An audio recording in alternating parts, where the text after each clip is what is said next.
Bamwe mu baturage twaganiriye bavuga ko abo mu muryango wa nyakwigendera banze ko ashingurwa bataramenya icyateye uru rupfu. Umuntu ngo hageze saa sita noneho abanyamuryango barabigisha banze bananiranye hano ngera bisangiriye noneho bahamagara n'ubuyobozi bwabigishe babati niba nta kintu cyo gushyingura gihari umuryango wose nushyingura. Tutarimo kujya gushyingura ubu rero kuva tugeza twahageze dusanga bene bamwimanye ngo ntibagomba kujya gushyingura ngo batabonye ikibakura mu ishyamba.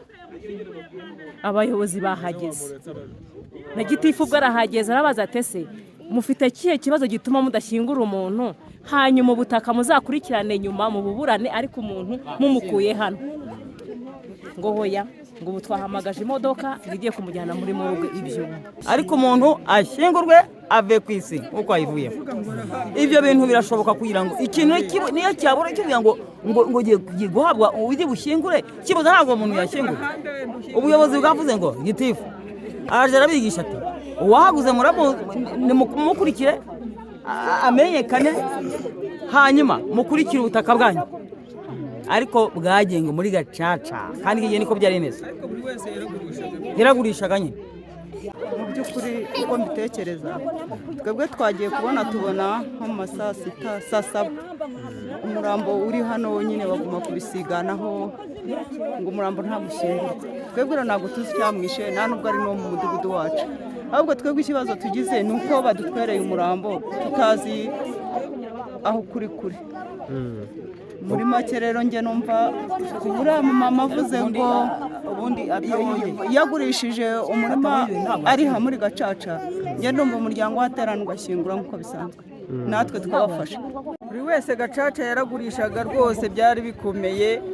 Uriya mugabo waguze nawe ntabwo umuntu yamurenganya ahubwo njye ndavuga nti ubu urimo kubaza isambu yo guhamba wenda narorera n'abacukuye bahambe ibyo birangira nyine birumvikana nyine bacukuye n'abafite amasuka twe ntayo dufite ubwo nyine twahamba tukigendera. Amakuru yiwe numvise bavuga ko yafunzweho yamara gufungwa yafungurwa arangije imirimo fungura gisira akaza agacumbika ubutaka bwe inzu yasanze ntayihari agacumbika ngo umugore we yari yapfuye abana nabo bakomeza gutyo wajya igasave yaracumbitse igasave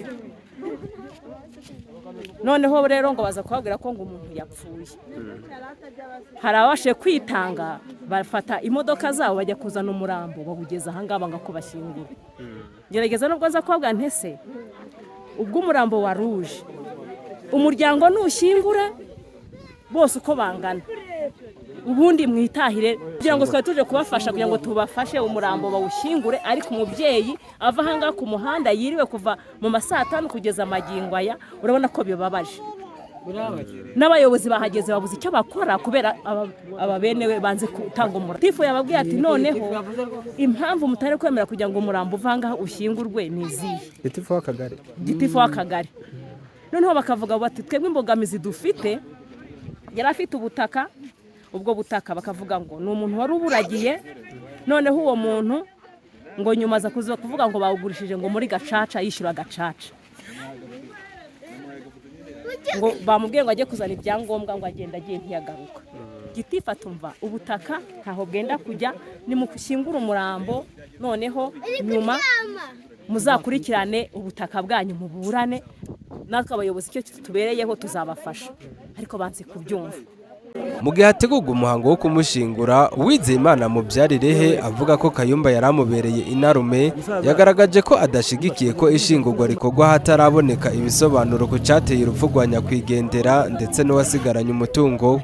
Yewe ukuntu ibi bintu byagenze uyu musaza ni musaza wa mama wanjye noneho yarafunzwe muri gacaca afungwa ko yasahuye afunzwe igihe kirekire ko tutinamusura nta kibazo aza gufungurwa aje gufungurwa araza kuko yari afite itongo ryarimo n'inzu yari afite agasambu karimo n'inzu yaragasize noneho aza agarutse hari umusaza yarakaragije bitaga Biramahire noneho uwo musaza akatubwira ngo nuko amugemurira nawe niyo mpamvu akaragiye. Noneho uwo musaza akaba yarafite umuhungu n'umukobwa, ubwo kuko mama wabo nawe yaje gupfa muri icyo gihe muri iyo minsi. None abana baza guhanura voka kuko harimo ibiti bya voka, baza kuzihanura uwo musaza akababwira ati nimumvire mu voka aho ngaho ndaharagiye n'injye uharagiye papa wanyu. Noneho abana bakamwubaha uwo mukobwa akitahira n'umuhungu yaza akigendera. Noneho uwo musaza yagifungurwa araza nawe ntiyigeze atubwira ngo yaragurishije, nta kintu yigeze adutangarizaho, akajya ajya kureba aho yibera bafite amazu yubatse kuko ubushobozi bwo kubaka ntabwo yari agifite. Nta n'ikintu yigeze atubwira kuko twese yaradusuraga.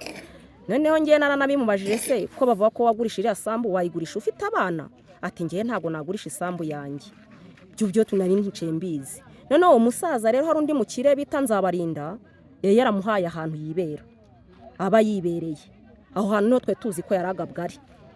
Noneho kuri uyu munota wa nyuma umusaza niba baramunize niba ntabwo tuzi imirwarire ye, twebwe twashidutse baduhamagara ngo wa musaza wacu yapfuye.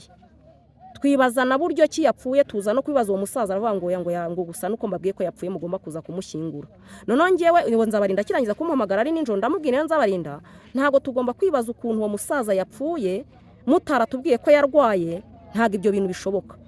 Tugomba no kubanza kumenya nako gatarasi ke umuntu ukaragiye umuntu ugafite kari mu maboko ye, tugomba kubanza kuza kumushyingura tubanje kumenya ibyo ari byo. Ati se bari mushyingura ninde? Ni nyine kuko yahise ahamagara n'uwo muhungu we mukuru. Uwo muhungu we mukuru amubwira nanjye ndabimubwira, namubwira nimwe muretse gushyingura tubanze tujye mu kibazo cyako gasambuke. Ati yego. Twebwe rero tukihagera twajeho kugira ngo babe badutegereje nkuko twabyumvikanyeho, bahita kuko bari abanyamafaranga twe badutesha agaciro, bahita bafata imodoka bajya kumuzana, twimodoka yaje dusanga inahangaha. Noneho twebwe ntabwo twahise tubirekera iyo, nahise mpamagara mudugudu namusanze naho yarari aho bari gucukura ndimubwiraho. Mudugudu aravuga ati rero ngaho nimugende batari bamugeza hano mubanze mu bibazo uko ikibazo kimeze. Turaza tugiye kukijyamo abantu babaye bavuza induru babiyogayogamo, abanyamafaranga bari bagihari nabo baravuga ngo woyangwe ibyo bintu nitikunga ibiki, turabihorera. Noneho umwana we w'umuhungu mukuru avuga ati ngewe sayingiyi nimuhamagara uwo musaza witwa ko yaharagiye tumushyiremo tuzi uburyo ki niba hano yarahaguze, niba naharagiye, niba n'ibyo yishyuye muri gacaca anyereka impapuro nge ntacyo bintwaye. Noneho mu ngenere nkanjye uri bushyingurwe ikintu kinkwiriye, icyo kintu ntibigize bacyumva, icyo kintu nicyo twapfuye nabo, nta n'ikindi bahita bakwita amasuka bahita bagenda badusigira umurambo. Twavugishije umunyamabanga nshingwabikorwa w'umurenge wa Nyamiyaga Bayingana Jean Marie Vianney, we avuga ko bakwiye kubanza gushingura iby'amasambu bikazoza nyuma. Ibibazo bikemurwa umuryango wananirana ukiyambaza ubuyobozi ko niba yapfuye azize uburwayi cyangwa ntawabigizemo uruhare, umuntu yareba icyo cyo kumushyingura n'imiryango ikava muri ayo makimbirane. Ayo ni amakimbirane bagombye kwirinda, bakabanza bagaherekeza umuntu bakurikirane imiryango ikemura ikibazo, nitagikemura ubuyobozi bwafashe n'icyo bubera. Ubu umutungo wa Kayumba uri mu maboko y'undi musaza yitwa Biramahire. Bamwe mu bo twavuganye bavuga ko iyo abajijwe ibyangombwa byerekana ko uyu mutungo ari uwe nk'uko abyivugira abura icyo yerekana. Umuryango wa nyakwigendera ukaba uvuga ko nubwo nyuma baje kwemera ko ashingurwa, ariko inzego z'ubuyobozi zikwiye guhita zikemura iki kibazo byihuse, umutungo wa nyakwigendera bakawusubirana. Ndagijimana David, Radio Ishingiro mu karere ka Gicumbi.